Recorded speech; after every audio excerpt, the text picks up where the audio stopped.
10:35 ahí, sacar la voz. Decía Nana Tijoux y Drexler, y hay que sacar la voz y hay que sacar todo para afuera, como la primavera que ya se viene.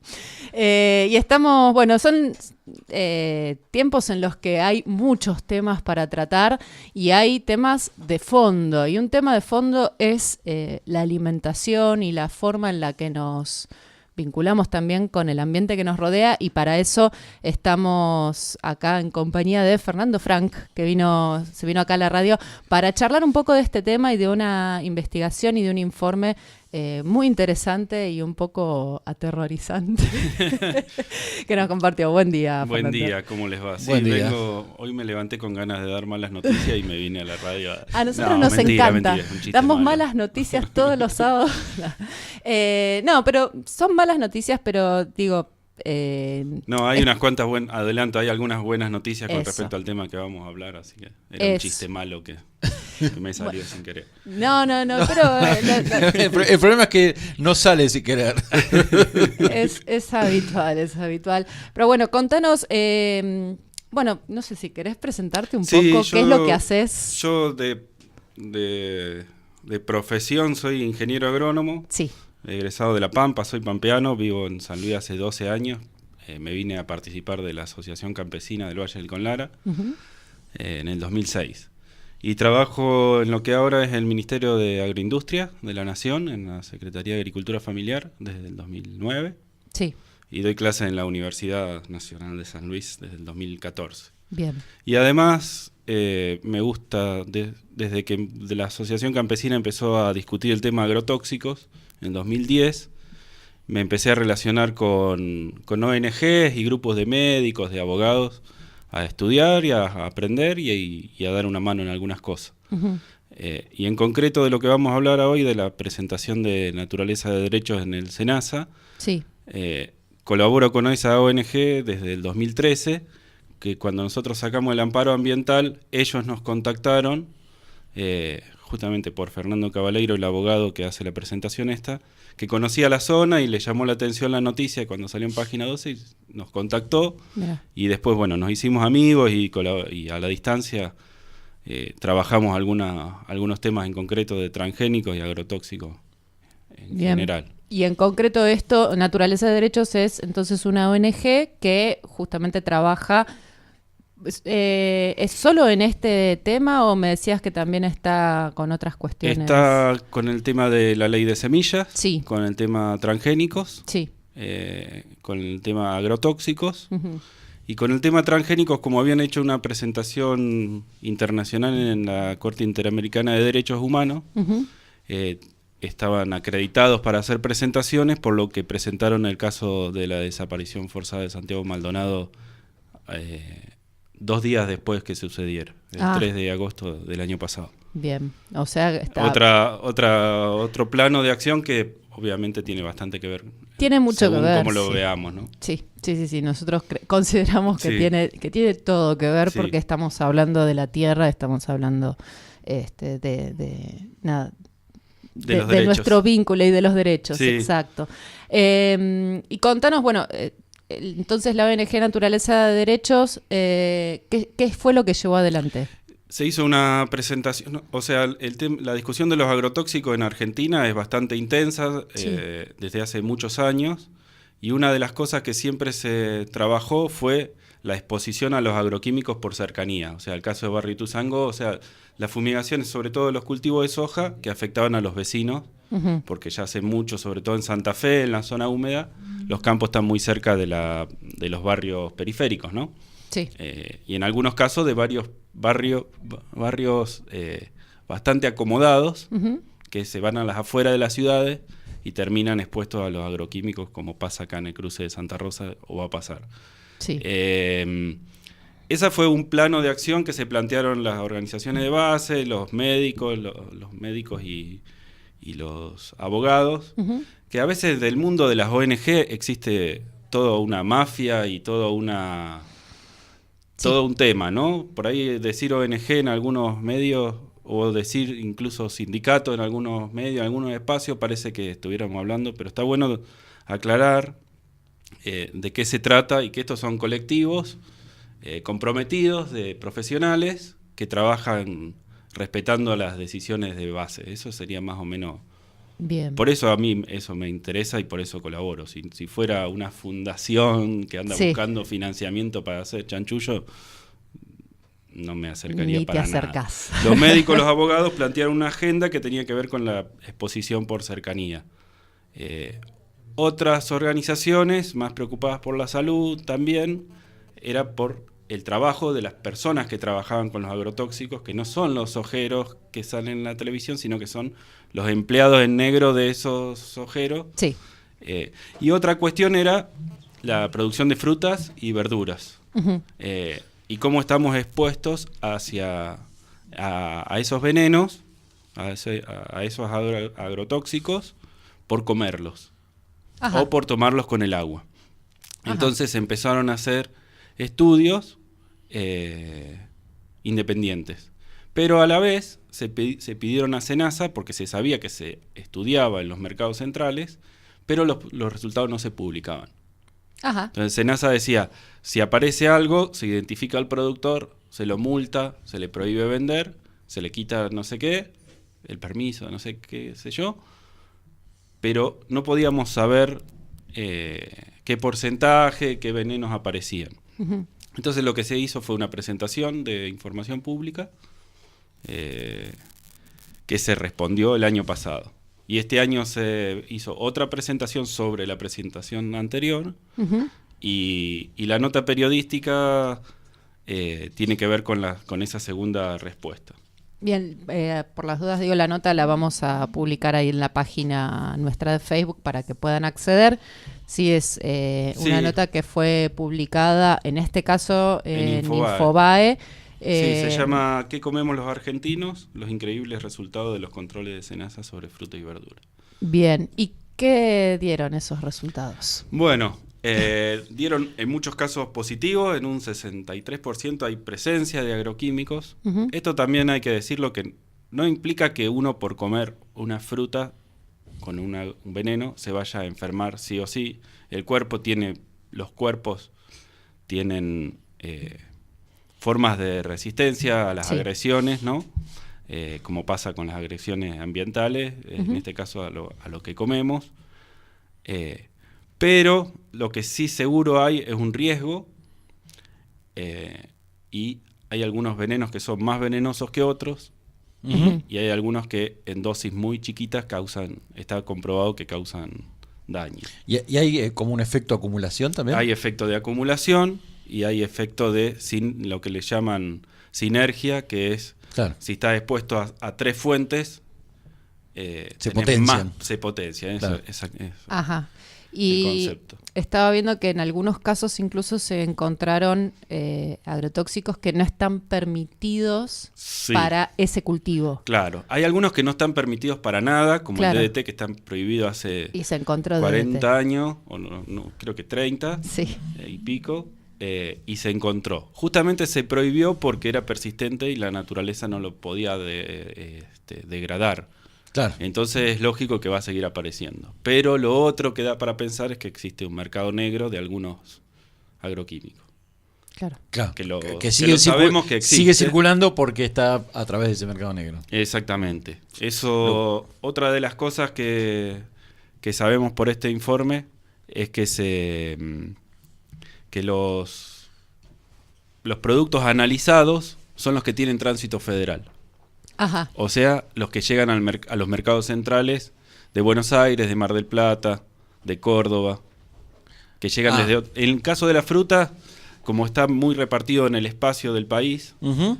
Son prácticamente todas las frutas. Pero en el caso de las verduras, por ejemplo, si en Río Cuarto hay un cinturón hortícola y venden en el mercado central de Río Cuarto, esos estudios no es que no se hagan, pero no están publicados en este informe. Pero da para pensar que al haber menos control hay más descontrol. Claro. más posibilidades de que... Sí. Más más contaminación. Sí, más posibilidades de que se use sin que exista un control, por lo tanto no hay consecuencias. Claro, no hay consecuencias legales, sí hay. Exacto. Digamos, cuando hay consecuencias físicas y de salud, pero claro, no legales. Y ambientales también, de contaminación del aire y de las aguas, de los suelos, que bueno, cuando hablamos de agrotóxicos, sí. Yo me presentaba como profesional de la ciencia agraria, pero bueno, en esto he ido aprendiendo algunas cosas del mundo del derecho y del mundo de la salud humana, uh-huh, y de políticas de salud pública y demás. La verdad que cuando un tema se vuelve grande, tiene que ver con todos los temas. Cuando la alimentación directamente tiene que ver con toda la población y tiene que ver con la economía y tiene que ver con unas cuantas cosas más, porque incluso los periodistas piola, incluso lo podemos ver en esta nota, dicen, cuando los ambientalistas reclaman, claro, bueno, está bien, cada uno puede llamarnos como quiera, pero de última, como cada organización se plantea o cada persona se presenta, también es importante decirlo. En este caso, los conflictos con los agrotóxicos tienen que ver directamente con la economía, uh-huh, con el ambiente, con la salud pública, y en concreto con la economía, hay unas cuantas cosas para decir con respecto a la situación de los productores de verdura de la Argentina. Uh-huh. Muchas veces están en un marco de informalidad total, de falta de pagan alquileres de la tierra directamente usuario, digamos, sí, le están cobrando cosas que no la especulación inmobiliaria juega con los productores de verdura, o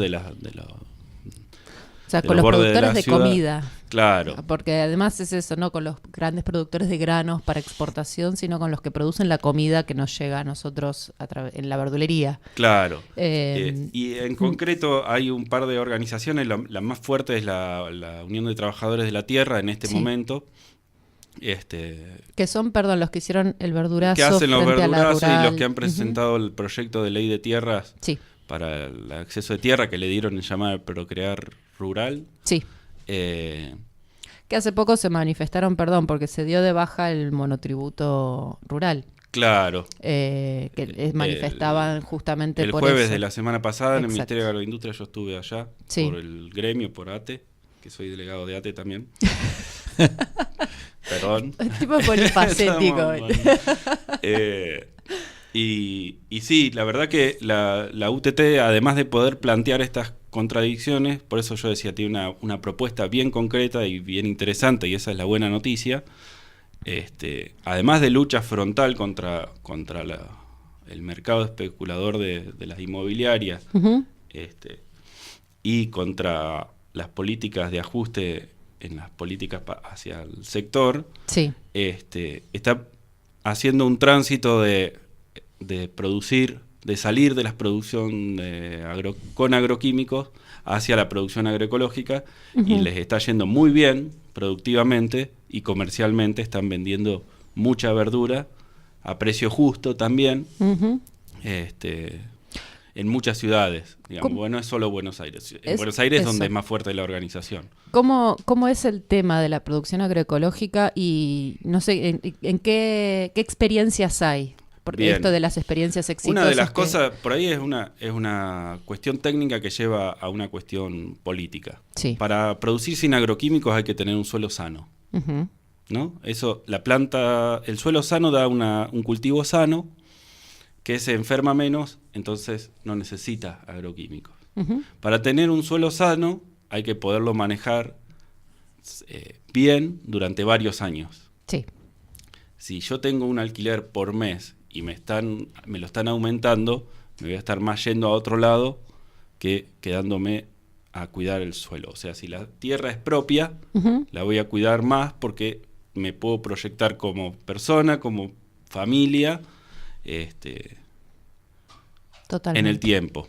Eso es una cuestión central la UTT plantea y que de hecho han accedido a tierras fiscales y en esos lugares es mucho más fácil. Se salen de dos dependencias, ¿no? Por un lado de la dependencia del alquiler económica, claro, ¿no? Y por otro lado de los insumos que además están en precio de dólares, sacarán claro la cuenta más o menos que no es muy divertido para el que aplica a los agroquímicos que le aumenten, y ojalá sirva para que reflexione y salga. Pero lo que quiero plantear es que la salida no es individual, sino que tiene que ser organizada y está siendo organizada desde una organización que se plantea como política de forma integral, digamos. ¿Y qué alcance tiene esta organización? Y están hablando en este momento de 4.000, casi llegando a 5.000 familias. Wow. La base social del inicio de la organización es la comunidad boliviana, que sabemos que son los que se están haciendo cargo de la horticultura desde hace por lo menos 20 años en Argentina y creciendo. Y lo más importante territorialmente es la zona de Buenos Aires, pero existen colectivos de la UTT en 6 o 7 provincias. Y en términos, no sé, porcentuales de ocupación o de inserción no en cantidad de familias, sino en el territorio. No te lo sabría contestar, no quiero decir un número, pero es importante. Es importante. Sí, la capacidad productiva que tiene una familia que trabaja en la tierra es descomunal, cuando uno lo ve, ¿no? Lo vemos, yo que trabajo con campesinos acá, es lo mismo, ¿no? Sí. Cuando lo ves a alguien haciendo un alambrado, es realmente admirable. Y la cuestión hortícola, cuando tienen tierra, producen volúmenes impresionantes. Y son los que sostienen la comunidad boliviana, no digo el grupo de la unión de la UTT, digamos.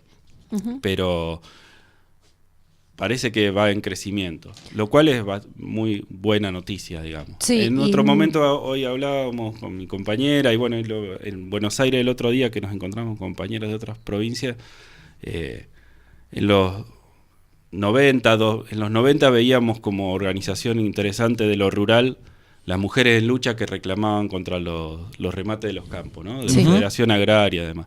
Y en los años 2000, entre la NOA, NEA, Santiago del Estero, el MOCAS es lo más conocido, el Movimiento Campesino de Santiago del Estero, contra los desalojos. El Movimiento Campesino de Córdoba, la Unión de Trabajadores Rurales Sin Tierra de Mendoza, y algunas experiencias. Hoy sí que siguen, ¿no? Y que tienen presencia, sobre todo provincialmente provincialmente. Y en este caso la UTT es algo nuevo de los últimos 2 o 3 años, con proyección, que para los que nos interesan estos temas es una muy buena noticia, digamos. Es buena noticia, sobre todo que estén planteando esta posibilidad de hacer cultivos donde no se dependa del uso de agrotóxicos, justamente por esto que decíamos al principio, ¿no? Se encuentra presencia de agrotóxicos en alimentos, lo cual implica un riesgo para la salud. Al mismo tiempo implica un gasto económico enorme para el productor, un productor que no tiene en muchos casos la tierra y que encima el Estado le ajusta por todos lados. O sea que ahí hay un trabajo interesante para hacer. Lo que ahora mucha gente, y esto es algo que se escucha bastante, sobre todo en los ámbitos de agronomía, que es imposible producir alimentos sin usar agrotóxicos. O sea, es imposible alimentar a todo el país sin usar agrotóxicos. Lo escuché de una docente, perdón, pero lo digo por eso.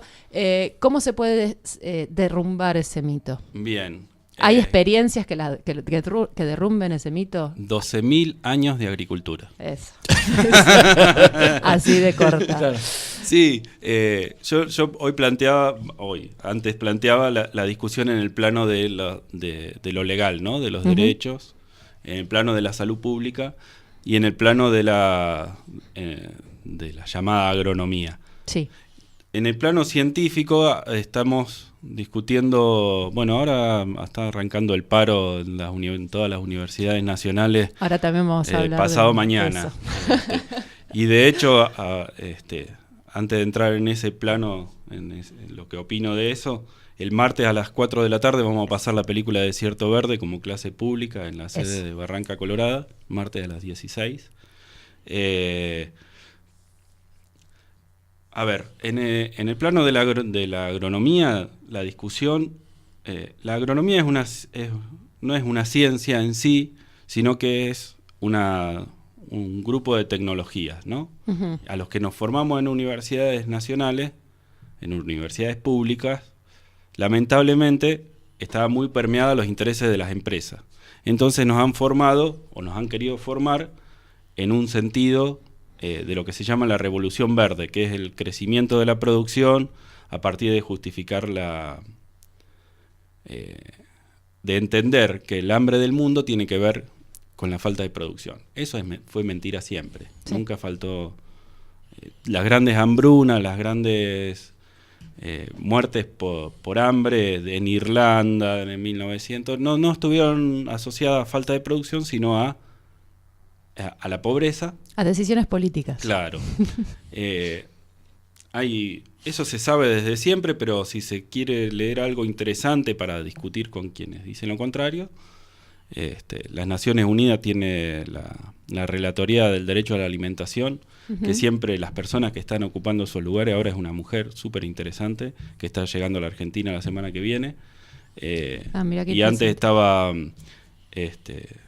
Oliver de Schutter, bueno, distintas personas que han planteado con números que los problemas de hambre en el mundo tienen que ver con la pobreza y no con la falta de producción. Primero eso, o sea que estamos produciendo más de la necesidad, pero eso no es una buena noticia, sino que eso es un problema. Sí, pero además está mal distribuido. La posibilidad tecnológica de producir sin agroquímicos es la historia de la agricultura. Los agroquímicos en la línea histórica de 12.000 años, 10.000 en alguna zona, 12.000 en México, en Centroamérica, uh-huh.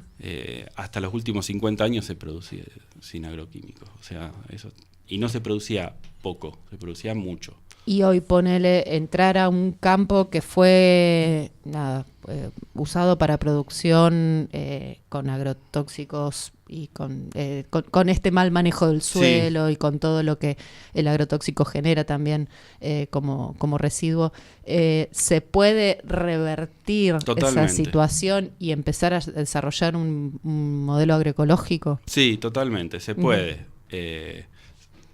En cada caso, en los sistemas de producción de granos, se está planteando la salida hacia producción de ganado, sí. Con pastos, que eso reemplaza el uso de herbicidas, porque no existen más las malezas, sino que es todo comida para los animales. No es que haciendo lo mismo y dejando de aplicar agroquímicos, las producciones van a ser las mismas. Si se hacen las cosas mal, los problemas van a seguir existiendo, pero en cada territorio del país hay cultura productiva, hay uh-huh. conocimiento, hay experiencias de hacer las cosas distintas, hay experiencias en otros puntos del mundo.